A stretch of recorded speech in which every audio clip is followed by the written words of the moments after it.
Hello everyone, welcome back to my channel. I am Ian Dupree, your Navy transition coach, and this is where I help you to navigate life both in and out of the Navy.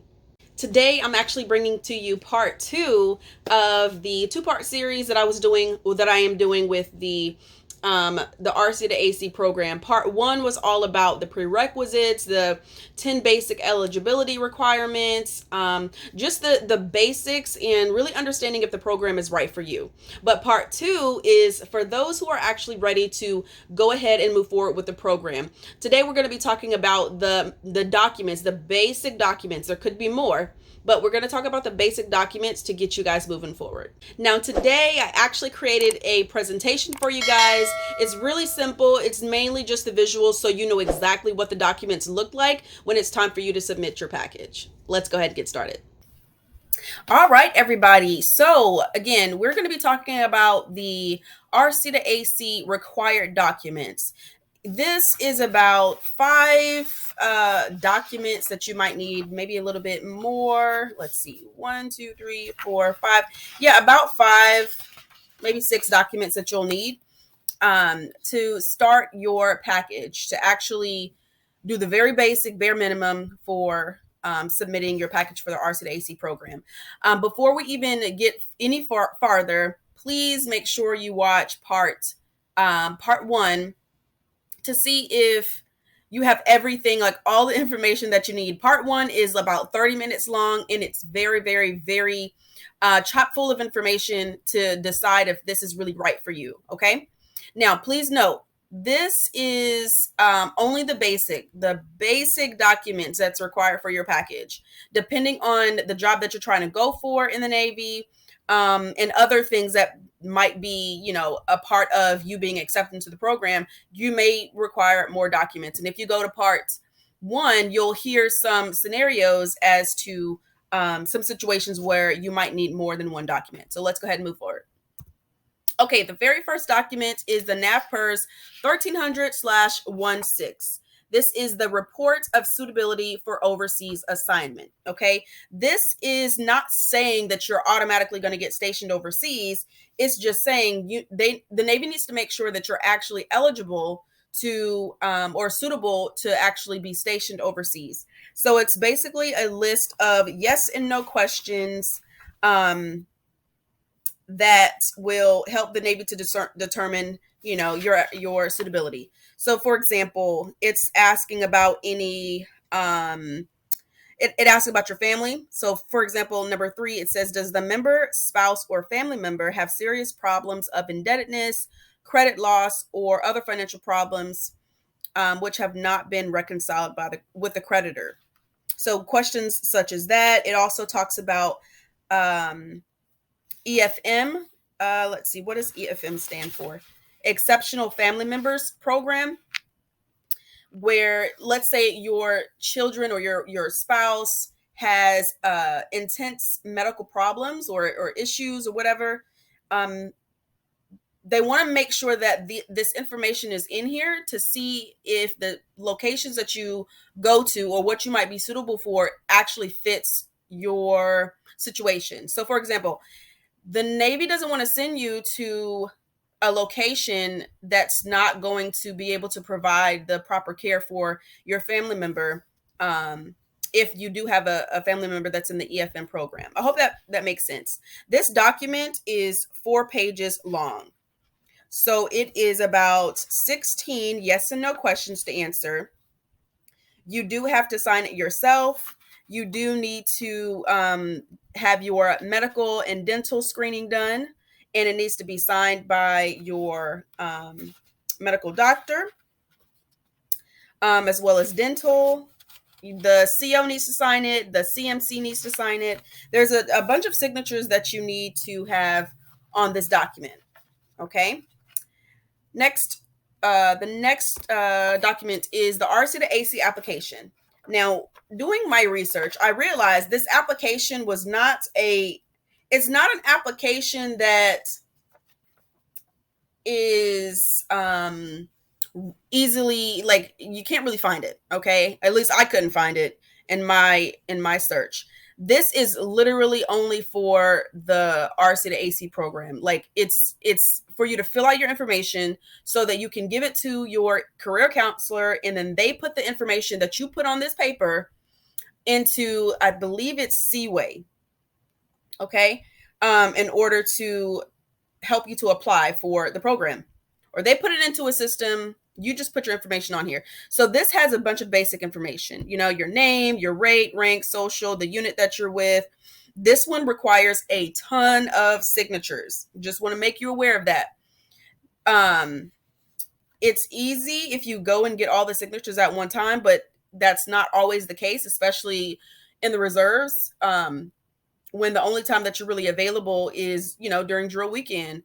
Most people are not available during the day or during the week to get this done. So do your best to get your signatures, but some signatures that you need is medical. It's all listed off in different categories. So there's a medical category, a legal, moral, and security clearance category, the career waypoints category, as well as the command department fitness leader category, and then recommendations, right? And the recommendation section is where your unit actually signs.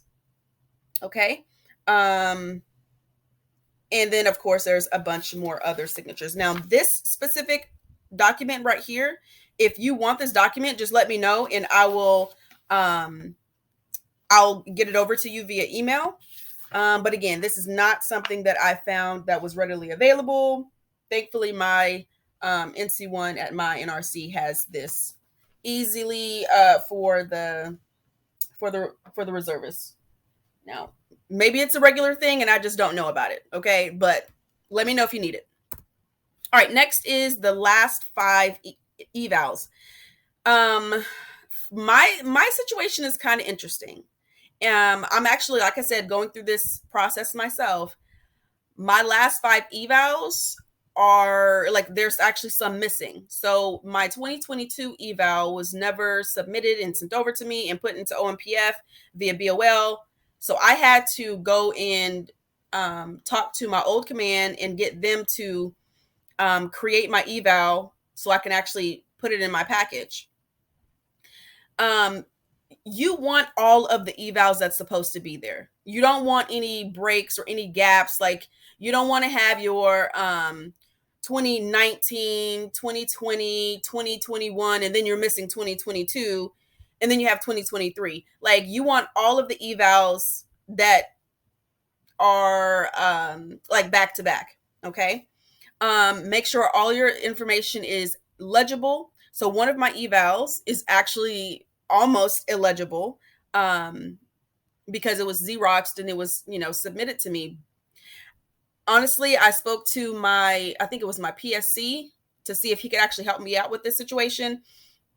And he said most of the time they actually don't look at the I don't know what block it is. I don't have my eval right in front of me, but it's the block where you can put your comment or, the comments go. Most of the time they don't look at that block. They look at the, what is it called? I really should have got my eval. They look at something different. They look at the points. It's like a 3.45 or something like that to determine whatever they determine. Point being, make sure you have the last 5 of your evals. Okay. This is not going to be a super long video because I'm really only showing you the very basic documents that you need. Okay. Next, you're going to need your ASOSH from BOL. This right here is very, very, very important. It is very, very, very important. Your ASOSH tells the Navy how much active duty time you have. They need this in order to determine your eligibility, right? For the program. So I say this is very important because it is, but also this is like one of the trickiest documents that I feel like we have as far as really determining our our service, right? How much service we have on the inactive side or the active side, right? The reserve side or the active component, and just honestly everything. It's the, as you can see here, it is the an active duty points and your active duty points, right? It's accumulation of all of your service broken down into different categories, right? This is not always correct. That's the unfortunate part. This is not always correct. And before you submit this, you need to make sure that your ASOSH, your points capture is correct, because the Navy does a calculation to see what year group you're going to be in, which also determines whether that rate that you're trying to go for is actually available for you, for your rank, and all sorts of things. So this is a very, very, very important piece. I would honestly contact maybe, if you're having an issue with this, maybe BOL, maybe NSIPS, maybe, well, the first place you should contact is, in my opinion, I'm wanting to say My Navy Assignment, but that is not what that's not the right thing. My Navy HR. Contact My Navy HR to see if they can help you to get this stuff situated. There's something on here. Okay, so you're gonna need this information on your application as well. You're gonna need your ASOSH information for your application as well. So when I say make sure everything is complete, I mean make sure everything is complete. Like, make sure it's accurate, because when you put the application in, remember, you're giving this application to your career counselor, not your unit career counselor. You're giving it to your CCC, your command career counselor, and whatever information that's on here, they're going to input it into the system. And if it's not correct, then you're just going to be delayed on going back active duty. Okay. Okay. So we got the ASOSH figured out. The next document is the NAVPERS 1306/92. This is the special program screening document. This is a 3-page document, and it's a lot like the overseas screening document. A lot of the things here is the same thing. You have to get medical to sign off. You have to get the command master chief, the financial counseling part, signed off. You got to get some signatures, like the command CO or XO approval and all that stuff. It's essentially the same thing as the overseas screening. But honestly, to be honest, I don't really see a whole bunch of difference. For example, you still have to do the medical part and the dental part.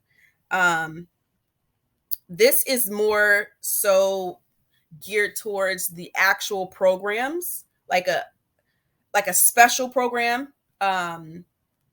Remember, okay, so when you are submitting for, let's say you're going active duty from scratch, right, as a civilian, these same documents need to be filled out, because the Navy is trying to determine what you are actually eligible for, where you can actually go, right? So in the general criteria area of Section A, it asks about your performance evaluations, right? It asks if you've ever been disqualified from any other special programs. So the Navy is trying to cover its bases to make sure you don't go somewhere that you're eventually going to get kicked out of, or you're going to eventually, cost the Navy some money. Okay. So these few documents are the very basic things that you need to get started. Again, I highly suggest that you go and watch part 1 to make sure that you get all the information that you need. Again, you guys, I am EN2 Dupree, your Navy transition coach, and I just want to say thank you so much for being so patient with me on my videos. And if you have any questions about anything, make sure you comment down below. I always read the comments. I always respond to you guys.